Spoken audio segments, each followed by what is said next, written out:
ce soir et je suis content d'être avec vous. Je suis contentement par l'ordre gauche-droite parce que je vais dans mon pays. Je suis content. Mais je suis content que Dieu nous a bénis pendant 3 semaines ici. Mais je suis content davantage parce que j'ai ce soir ma tante qui assiste cette conférence avec moi. Donc, Tati Flavie, c'est la tante de la famille, elle assiste avec nous ce soir. Je bénis le nom de l'Éternel. Merci pour votre présence, Tati. Merci. Le message de ce soir, frères et sœurs, de l'aimer à titrer la destruction finale de Satan. Ce soir, c'est intéressant de voir, parfois nous travaillons pour le patron, nous pensons que le patron était fort. Mais ce soir, nous allons voir que le patron, c'est l'être le plus faible de l'univers. Parfois, nous assistons, nous obéissons à un patron, nous pensons qu'il était fort. Mais c'est l'être le plus faible. Parce que l'Écriture américain déclare, le chrétien qui marche à genoux peut à n'importe quelle seconde remporter la victoire sur Satan. En sorte que, frères et sœurs bien-aimés, ce soir, à travers le sanctuaire, nous allons découvrir encore une vérité très profonde. C'est subissime de voir à chaque étude à travers le sanctuaire, nous découvrons des vérités vraiment, vraiment sublissimes. Ce soir, lisez avec moi dans Apocalypse chapitre 12, les versets 7 à 12, nous lisons pour voir. Je n'entends pas. Il est dans le ciel, Michel et ses anges combattirent contre le dragon. Le dragon et ses anges combattirent. Nous sommes en présence de 2 chefs. Nous voyons le combat. Michel et ses anges, le dragon et ses anges. Ce soir, frères et sœurs bien-aimés, je voudrais attirer votre attention sur le lieu de la bataille. Je voudrais attirer votre attention sur le lieu de la bataille, le ciel. Ça veut dire, frères et sœurs bien-aimés, Satan a influencé l'univers. Voilà pourquoi hier soir, nous avons étudié ensemble la purification du sanctuaire. Parce que Satan a souillé l'univers. Merci pour le mot. Ce soir, cette guerre amène à quoi? Verset 8. Mais il ne fut pas les plus forts. Et leur place ne fut plus trouvée dans le ciel. Quand on parle de fort, on n'est pas fort, on est quoi? On est fait. N'importe quel faible à côté de celui qui est fort devient fort. Êtes-vous au côté de Dieu? Amen. Vous êtes devenus forts. Parce que lui, il est faible à la présence de mon sauveur. Voilà pourquoi, frères et sœurs bien-aimés, je vous dis ce soir que notre vie est en sécurité. Amen. Parce que notre général est le plus fort. Je sers Dieu avec fierté, parce que je sers un Dieu grand, un Dieu fort, un Dieu tout-puissant. Quand il parle, la terre tremble. Ne vous inquiétez pas des circonstances. Elles sont très bien contrôlées par Dieu. Quand Dieu parle, les problèmes trouvent des solutions. Pour ce soir, il ne fut pas les plus forts, et leur grâce ne fut plus trouvée dans le ciel. Verset 9. Il fut précipité, le grand dragon, le serpent acier, appelé le diable et Satan, celui qui séduit toute la terre. Il fut précipité sur la terre, et ses anges qui précipitaient avec lui. Je voulais attirer votre attention sur le verbe séduit. Satan est un fin stratège, est un séducteur professionnel. Il séduit même les théologies les plus raffinées. Alors je voulais aller plus loin. Si je je parle de théologie raffinée terrestre, vous ne pouvez pas me comprendre, mais il arrive à séduire un tiers des anges. Cela veut dire que vous et moi, nous ne pouvons pas résister aux séductions de Satan. Si nous voulons résister, nous devons marcher aveuglément dans le chemin de l'obéissance. Et c'est le travail de Satan, c'est de séduire. Il séduit toute la terre. Cela veut dire, frères et sœurs bien-aimés, Satan attaque chaque personne séparément. Il a un plan individuel pour chaque personne. Parfois, vous pensez que vous êtes un bon intellectuel, il vous conduit en affaire avec vos diplômes. Vous êtes un beau jeune gens, il vous conduit en affaire avec votre beauté. Vous êtes une belle demoiselle, une belle dame, il vous conduit en affaire avec votre élégance de femme. Amen. Il séduit toute la terre. Ce soir, est-ce que mesdames, messieurs, vous et moi, nous devons vivre avec beaucoup de prudence. La prudence se trouve dans le respect de la parole de Dieu. On ne peut pas être prudent en dehors de l'obéissance à la parole de Dieu. Ce soir, frères et sœurs bien-aimés, je vous invite à suivre le message seconde après seconde. J'imagine que Dieu a une révélation spéciale pour vous ce soir.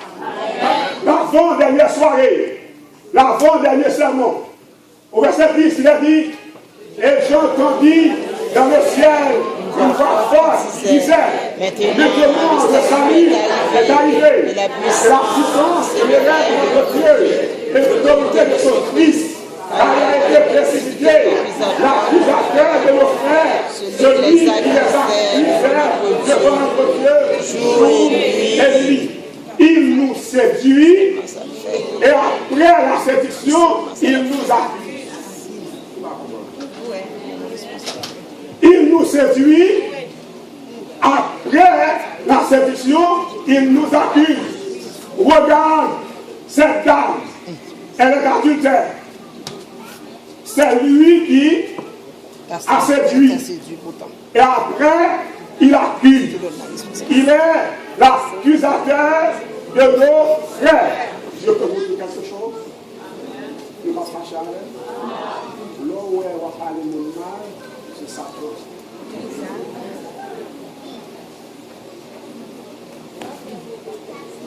Il est l'accusateur de nos frères. Il a toujours quelque chose à dire. Il voit toujours la chose de mauvais côté. Frères et sœurs bien-aimés, soyez des chrétiens positifs. Je regrette parce qu'on m'a invité ici pour une campagne d'évangélisation. Je ne peux pas vous présenter les sermons typiques de l'Église. Je vous présente des sermons doctrinaux. Ce soir, je vous dis que Satan, il est là, l'accusateur. Ne suivez pas Satan. N'accusez pas vos frères. Soyez des chrétiens positifs. Des chrétiens aimants. Au verset 11, il a dit, ils l'ont vaincu à cause du sang de l'agneau et à cause de la parole de leur témoignage. Et ils n'ont pas aimé leur vie jusqu'à la mort. Et c'est ça, les chrétiens remportent la victoire à cause du sang de l'agneau. Si je me tiens debout ce soir, c'est grâce au sang d'agneau. Je suis là ce soir. Je suis un témoignage vivant de la puissance de Dieu.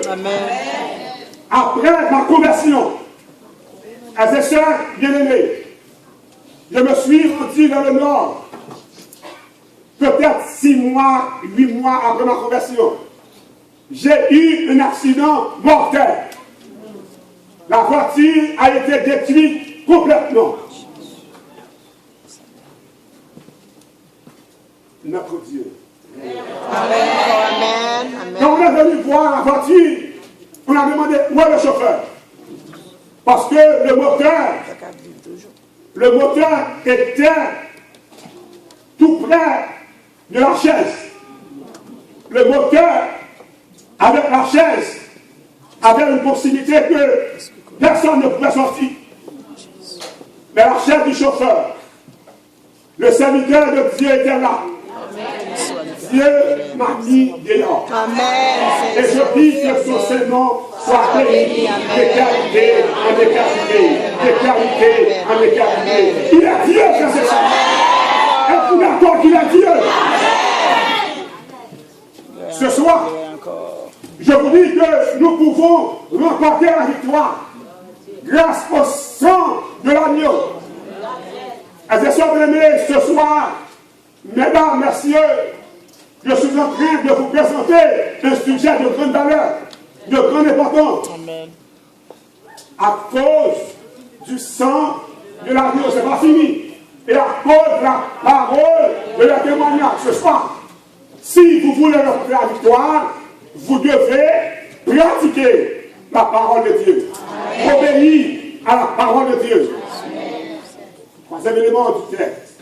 Ils n'ont pas aimé leur vie jusqu'à craindre la mort.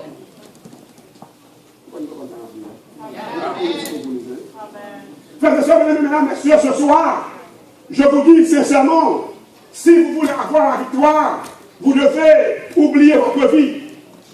Oubliez votre vie. Parce que parfois, nous nous aimons tellement, nous piétinons Dieu. Parfois, nous cherchons nos intérêts, nous piétinons la parole de Dieu. Nous voulons payer nos billes, nous piétinons la parole de Dieu. Nous cherchons tous les échappatoires du monde. Ce soir, le texte dit, ils n'ont pas aimé leur vie jusqu'à craindre la mort. Voilà pourquoi l'apôtre Paul dit, la mort m'est un gain. Christ est ma vie. La mort m'est un gain. Ce soir, les sœurs bien-aimées au verset 12, lisez pour voir. Voilà pourquoi, réjouissez-vous, cieux, et vous affichez les cieux. Malheur à terre et à mer, car le diable est descendu vers vous, animé d'une grande colère, caché là. Quand vous lisez le texte, il faut être intelligent. Il est animé d'une grande colère. Mais le secret, c'est qu'il a peu de temps. Il a peu de temps. Ah, vous essayez de m'écouter. Quand on a peu de temps pour accomplir une mission, on est obligé d'avoir de la rapidité. Voilà pourquoi c'est le sort de l'aimer. Sa femme est partout et en tout. Les femmes qui passent dans la chambre, il est là. Dans le crime, il est là. Il essaie de brouiller la terre. Parce qu'il a peu de temps. Frères et sœurs, mesdames et messieurs, ce soir, c'est important de voir que la guerre entre Satan et Christ. Si vous croyez que vous êtes là à l'église, c'est un sentier facile, vous croyez très mal. C'est un sentier de guerre. Une guerre froide. Une guerre froide. C'est une guerre entre la lumière et la ténèbre, entre la vérité et l'erreur. Une guerre froide. Vous dites ça aucun problème. La loi abolie. Mais vous ne connaissez même pas ce que vous dites. Vous ne comprenez même pas. Vous pensez que vous dites en tant que pasteur, en tant que chrétien, non. Vous dites après un général inconnu. Vous parlez pour un patron inconnu. Voilà pourquoi dans l'un de mes ouvrages, je dis que vous travaillez pour un patron inconnu. Parfois, vous pensez que vous travaillez pour Dieu, mais vous êtes loin de Dieu. Comment pouvez-vous imaginer ce soir Jésus dit dans Jean 14, verset 15, si vous m'aimez, que faites-vous avec le commandement de Dieu? Comment pouvez-vous imaginer? Jésus dit, ne croyez pas que je sois venu pour abolir la loi ou la prophète. Vous dites vous-même que la loi est abolie. Le verbe que Jésus utilise à l'affirmative, vous l'utilisez à la négation. Vous êtes dos à dos avec Christ, tandis que vous parlez de Christ. Amen. Ce soir, vous devez découvrir votre propre patron. Le patron pour lequel vous travaillez, vous devez le découvrir ce soir. Il a peu de temps. Et bien sûr, verset 6 à 10, lisez fois. Humiliez-vous donc sous la puissance mais de Dieu, afin qu'il vous élève au temps convenable. Frères et sœurs bien-aimés, il existe un temps marqué. Il existe un temps marqué. Aujourd'hui, la vie vous maltraite. Moi, je vous dis, il existe un temps marqué. Ce temps n'est pas marqué par les hommes. C'est un temps marqué par Dieu. Attendez le temps de Dieu de votre vie. Vous courez trop vite sans Dieu. Arrêtez et commencez à obéir à la parole de Dieu. Au verset 7, il a dit, déchargez-vous sur lui de tous vos soucis, car lui-même prendra soin de vous. Dans la bataille, Dieu prend soin de ses enfants. Même quand vous dites Amen, vous ne le comprenez pas.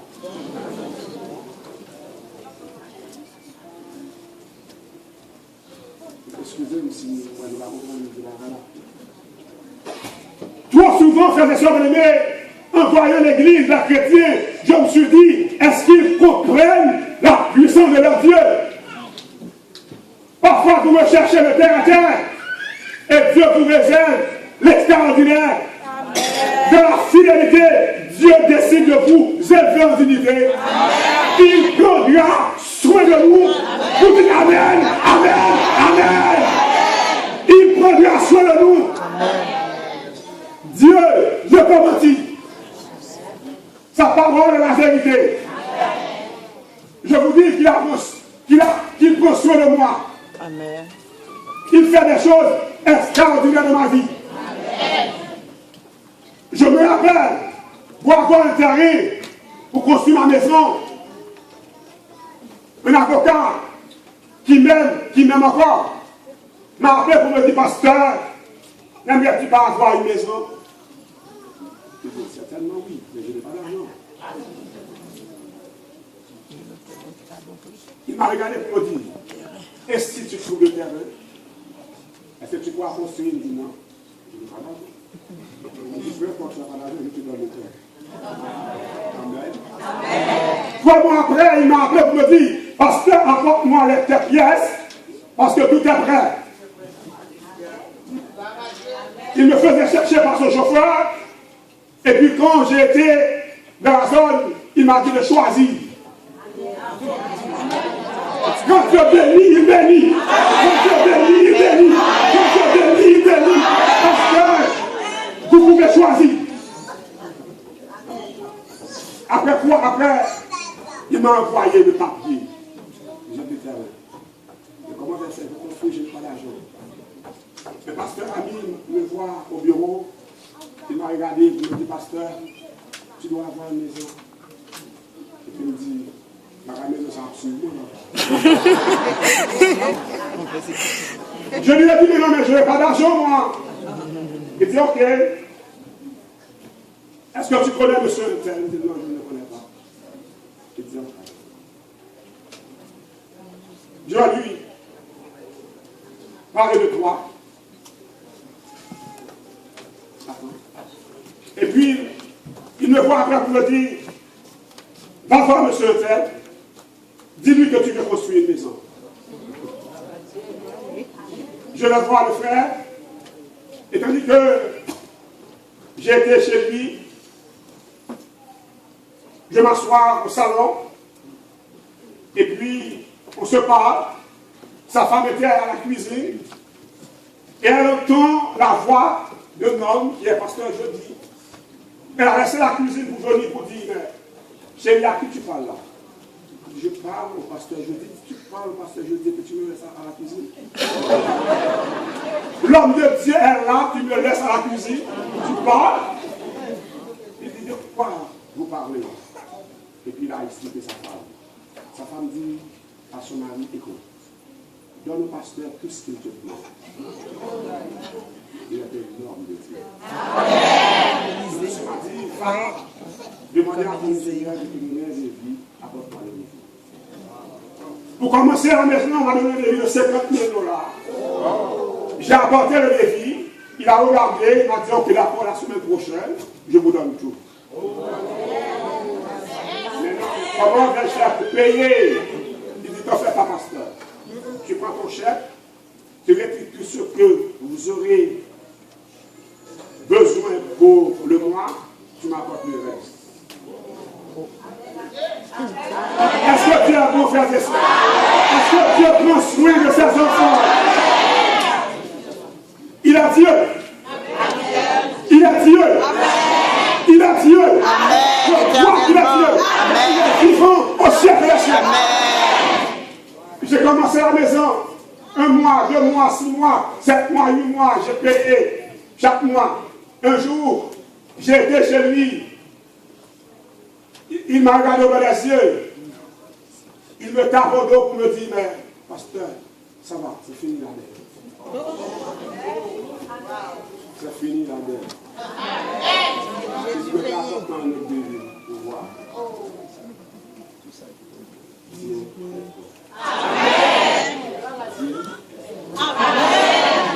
Il prend soin de vous. Amen. Vous devez être fidèles. Vous devez obéir à la parole de Dieu. Ne dites pas Amen. Pour Amen, il faut dire Amen dans l'obéissance. Verset 8, il a dit, soyez sobres, veillez. Votre adversaire, le diable, rôde comme un lion rougissant, cherchant qui dévorera. C'est bien. Qui peut empêcher à Satan de nous dévorer? Jésus seul. Dieu seul. Si vous désobéissez à la parole de Dieu, où va trouver le refuge? Nulle part. Notre sécurité est dans l'obéissance à la parole de Dieu. Parce que Satan veut nous dévorer. C'est un lion rugissant. Les sœurs de la merci ce soir, c'est important de voir. Il a dit, résistez-lui avec une foi ferme, sachant que les mêmes substances sont imposées à vos frères et eux. Résistez avec une foi ferme. La foi, c'est quoi? Une ferme assurance. Les choses qu'on espère. Une démonstration de celle qu'on ne voit pas. Ça, c'est une définition. D'où vient la foi? La foi vient de ce qu'on entend, et ce qu'on entend vient de la parole de Dieu. En sorte que si vous n'obéissez pas à la parole de Dieu, vous ne pouvez pas avoir de la foi. Parce que la foi vient de la parole de Dieu, l'obéissance à la parole de Dieu. Mais moi, je vous dis que la foi, c'est de croire que Dieu peut tout faire, même quand il ne fait rien. Amen. Ça, c'est ma définition de la foi. Je suis malade, Dieu peut me guérir. Amen. S'il ne me guérit pas, c'est sa volonté. Mais je sais qu'il est capable. Amen, amen. Je suis en prison, Dieu peut me libérer. On me persécute, Dieu peut me délivrer. S'il ne me délivre pas, je continue à croire qu'il a Dieu. Qu'il a Dieu. Qu'il a Dieu. Qu'il a Dieu. D'éternité en éternité. Il a Dieu. Résistez avec une foi ferme. La foi vient de la parole de Dieu. Verset 10 dit quoi? Le Dieu de toute grâce qui vous a appelé dans Jésus-Christ à sa gloire éternelle.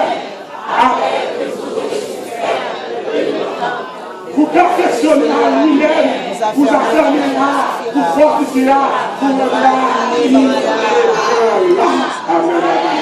Mais avant l'Éternel dit, après que vous aurez souffert un peu, la souffrance du chrétien, c'est pour un peu. Parfois je pleure, je dis c'est pour un peu de temps. Je vois que ma vie est noire, je dis je sais c'est pour un peu de temps. Vous savez que quand l'évangéliste a dit que le chrétien a des programmes. Un programme a un commencement et une fin. Il a dit, vous savez, mes frères, soyez intelligents. Demandez à Dieu de vous donner une longue vie. Si les problèmes vont durer 2 ans, demandez à Dieu de vous donner 4 ans de vie. Si ça va durer 10 ans, demandez à Dieu 20 ans de vie. Parce qu'après les problèmes, c'est la délivrance. Croyez-vous que Dieu peut vous délivrer? Ce soir, je voulais atterrir. Maintenant, je dois entrer dans ma théologie ce soir. Je voulais vous faire voir la foi, je voulais vous dire par rapport à ce que nous faisons Satan. C'est un pour rien, moi. Satan, pour moi, c'est un pour rien. Dieu a fait le combat extraordinaire pour sauver chacun de nous. Amen. En Christ, nous sommes des valeurs inestimables. Alléluia. Christ a donné son sang, sa vie pour moi, pour vous. Nous sommes des valeurs inestimables. Pour ce soir, frères et sœurs bien-aimés, Apocalypse 19, versets 11, 12 et 16, lisez pour moi. Puis je vis le ciel ouvert, et voici parut un cheval blanc. Celui qui le montait s'appelle fidèle et véritable, et il juge et combat avec justice. Amen. Amen. C'est un combattant qui monte le cheval blanc. Il est fidèle. Il est véritable. Il juge et combat avec justice. Verset 12. Ses yeux étaient comme une flamme de feu, sur sa tête était plusieurs diadèmes. Il avait écrit que personne ne connaît si ce n'est lui-même.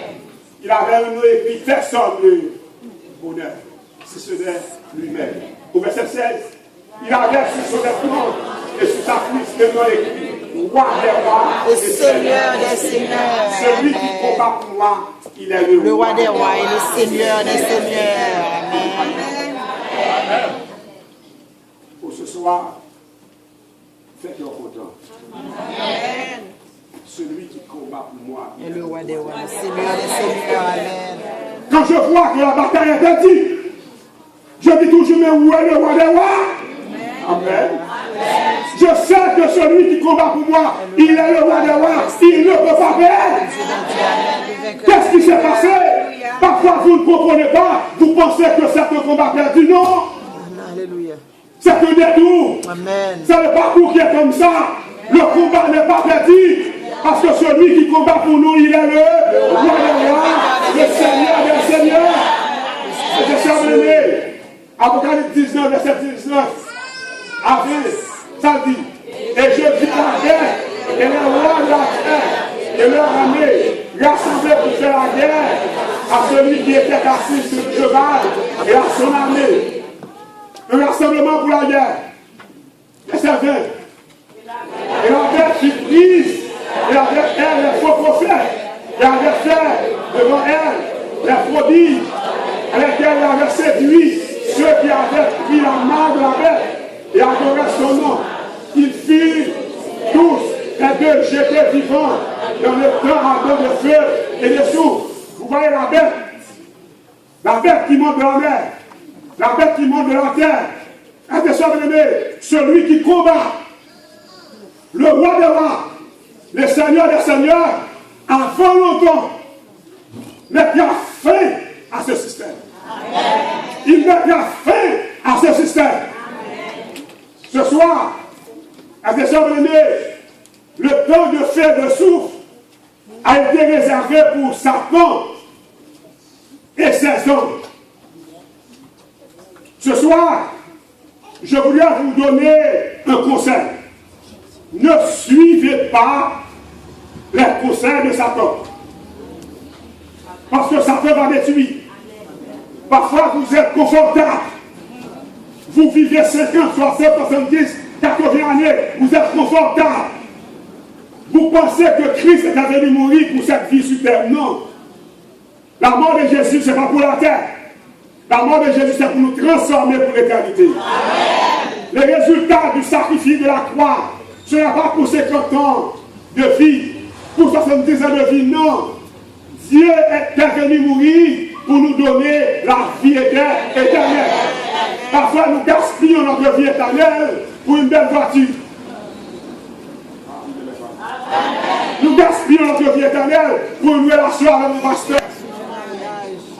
Parce qu'on perd pour moi la maison.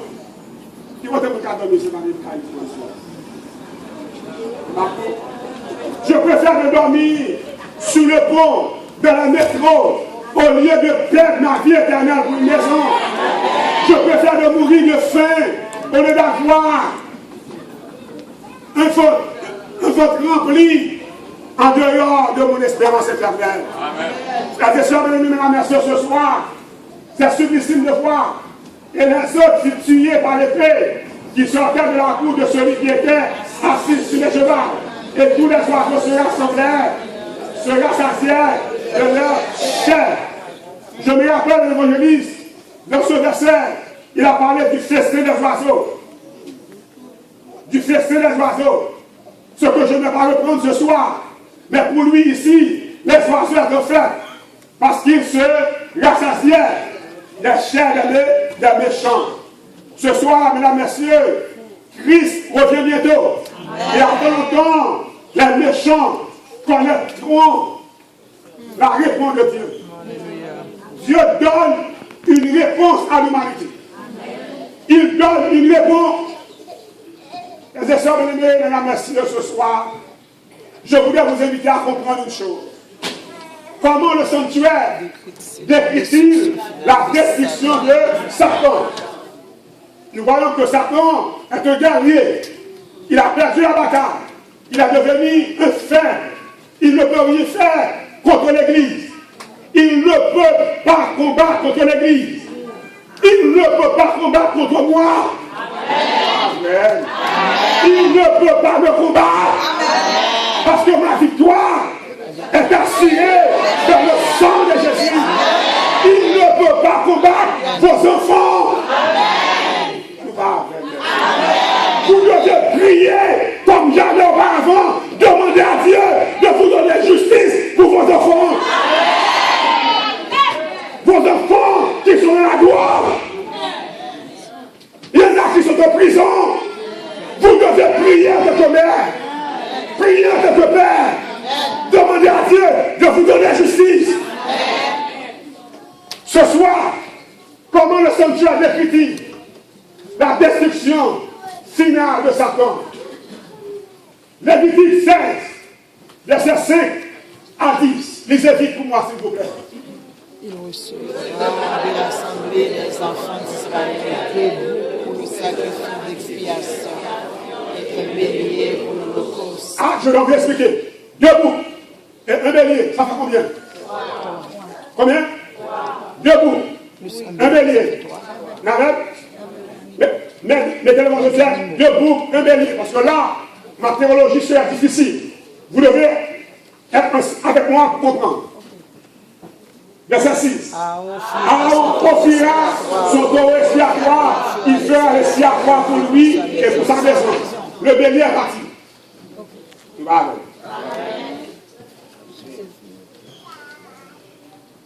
Il prendra les deux bouts et il les placera devant l'Éternel à l'entrée de la tente d'assignation. Les deux bouts. Verset 8. Aaron jettera le sort sur les deux bouts, un sort pour l'Éternel, un sort pour Azazel. Là, je voulais attirer votre attention. Dans le plan de la rédemption, il y a toujours un choix. Quelqu'un m'a donné une connaissance pour me dire, quand on dit deux choix, il y a 4 possibilités. Quand on dit un choix, il y a 2 possibilités. Dans le plan de la rédemption, il y a un choix.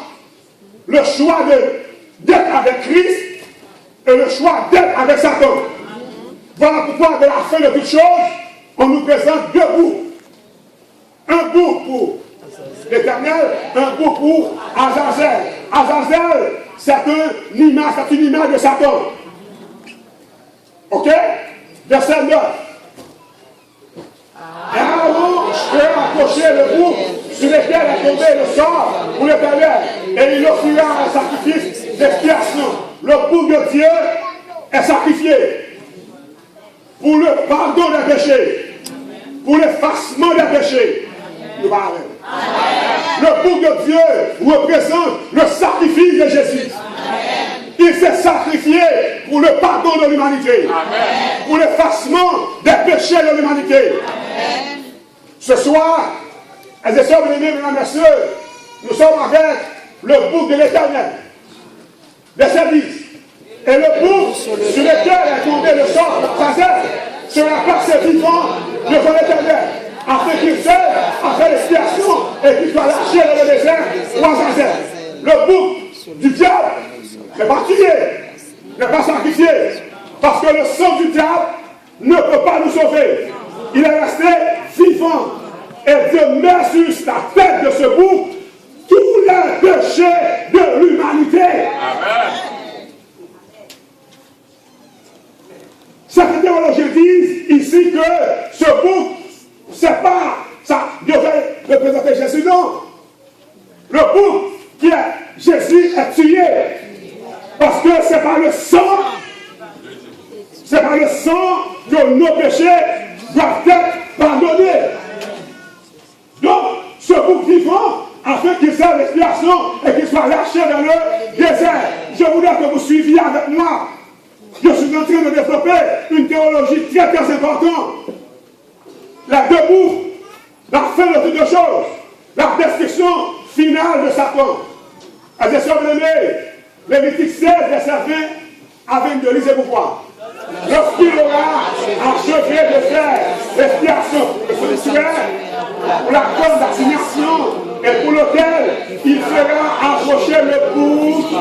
Le bouc vivant, c'est pour qui? Bravo, le bouc vivant, c'est pour Azazel. Regardez pourquoi. Verset 21. Aaron posera ses deux mains sur la tête du bouc vivant.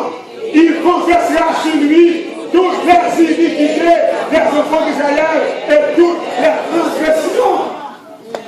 Le bouc vivant portera toutes les transgressions. Les sœurs bien-aimées ce soir, Satan est responsable de tous les dégâts. La Première Guerre mondiale est sa responsabilité. La Deuxième Guerre mondiale, avec 50 millions de victimes, de morts. Les sœurs bien-aimées, mesdames et messieurs, la bombe d'Hiroshima est sa responsabilité. Les 3,7 millions d'enfants en Somalie qui ne peuvent pas manger, qui meurent de faim, c'est sa responsabilité. Les sœurs bien-aimées, mesdames et messieurs, la misère des pays sous-développés, c'est la responsabilité. Les hommes deviennent sans cœur. Nous vivons dans un monde où les hommes sont sans cœur. Nous parlons de l'amour sans le cœur. Je vis dans un pays sous-développé. Je vois passer sous mes yeux des millions à travers les projets. Et quand je regarde les projets, je vois que ces hommes sont sans cœur. Mes sœurs bien-aimées, mesdames et messieurs, Satan est responsable. L'homme est né bon. Nous avons créé à l'image de Dieu. Puisque vous ne voulez plus obéir à la parole de Dieu, vous êtes devenu maintenant le médium de Satan. Vous parlez de Dieu sans Dieu. On a toujours à préparer, on a toujours à attendre.